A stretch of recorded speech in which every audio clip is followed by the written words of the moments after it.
What up, everybody? It's me, Mr. Right, here with Michael Thomas. How's it going? The YONDAIME from Regionals with his OTT.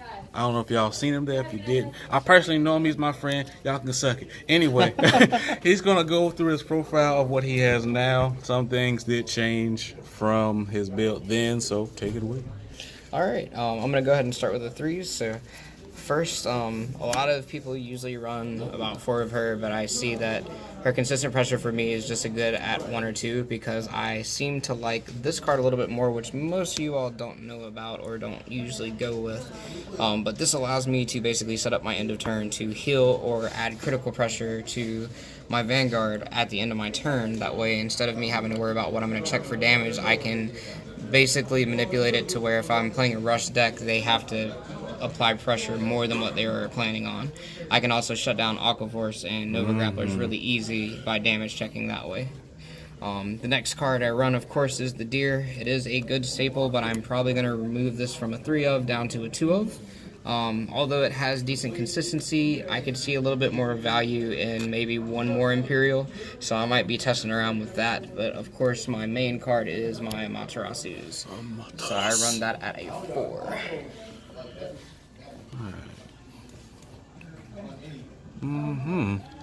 Okay. For the twos. So for my twos, I run 1 Satori Hime. She is pretty decent at a filter, so draw discard is pretty nice and scry, but I don't typically use her that often as I'm using Sarasa to do the exact same thing. Both of them pump up Amaterasu +5 each time they check, but it is not necessary. I also, prior to this, was running 2 Torts that I have now replaced for 2 Toms.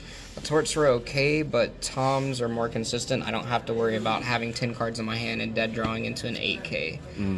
So for the next pressure that I like, I run Mimis. So I run those at 3, so that gives me a lot of pressure to check the top and keep adding power to Amaterasu. Right. So I like going with these types of builds. It also allows me to draw what I need for key pieces with Amaterasu's skill. Next, of course, you have to run Promised Daughter. There's no way to avoid it. You don't need it. You definitely need that card. It is a great card. As long as you have it on the field, your opponents with Shadow really don't hurt your feelings unless they're running PVD at that point. But luckily, we didn't have to worry about that this match. Yeah. For the ones, he said. All right, the ones, my favorite, the chicken. You got to run that at 2. Any more than that, and I think you're kind of killing out your dare turn, so right. You don't really want to overdraw, but it is pretty good pressure with Tom. I do run this one next, Mizuno Hame. She allows me to get Amaterasu up to a little bit more damage. I actually might be switching her out when the new promo comes out for a 1 of, so she'll be dropped down to 2. I'm also running Circle Magus, of course, at 4. The ability is just too busted. It's your Protect Can grade 1 that you always need no matter what you're playing, so that's like the best way to go. Then of course I run my Farfells for my filters so I can try to find some crits at the beginning of the game. Do some early damage and get in for a rush that kind of throws off your opponent, so even in a mirror match you can kind of take the game away from them when they're not expecting it.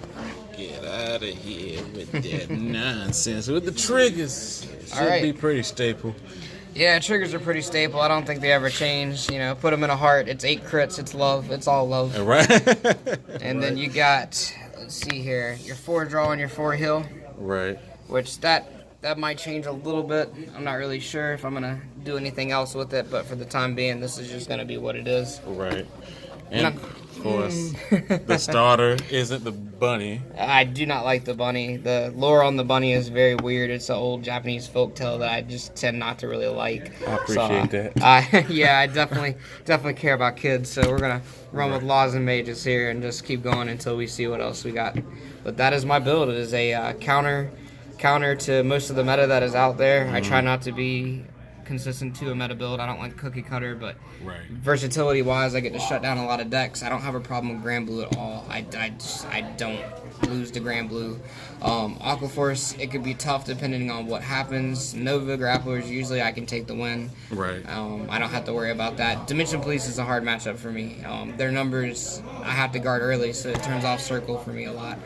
But other than that, I really don't have really bad matchups. The mirror, I usually can stall my opponent out because they just draw way too much and the mind filters, so I can avoid it. So what did you, who did you face at the regionals, and what did you win and lose to, and stuff like that? I lost to 2 mirrors. Both of my mirrors wound up being the trigger effects and miscount of a deck on one of my parts.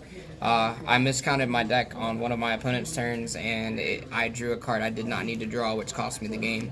On my next match for the mirror that I wound up losing for 4th place, I played against Kevin, and Kevin is a really good player, and he definitely kept track of everything, but I wound up checking into a draw trigger, which drew me into my next game loss, basically, because I wound up decking out again to him, so I just took the damage and let it ride. Right. I faced a lot. My first round I actually lost. I got grade stuck. I played Tachikaze, and I had him down to decking out, but unfortunately the misride and then having to ride the deer pretty much screwed me out of the game. My next match was Mega Colony. I had that in the bag. They don't really affect this deck at all. Like, them resting units and all that doesn't really hurt me because I can just replace them with all of the hand advantage that I have. Right. 2 Grand Blue players in the final top 10, completely decimated them.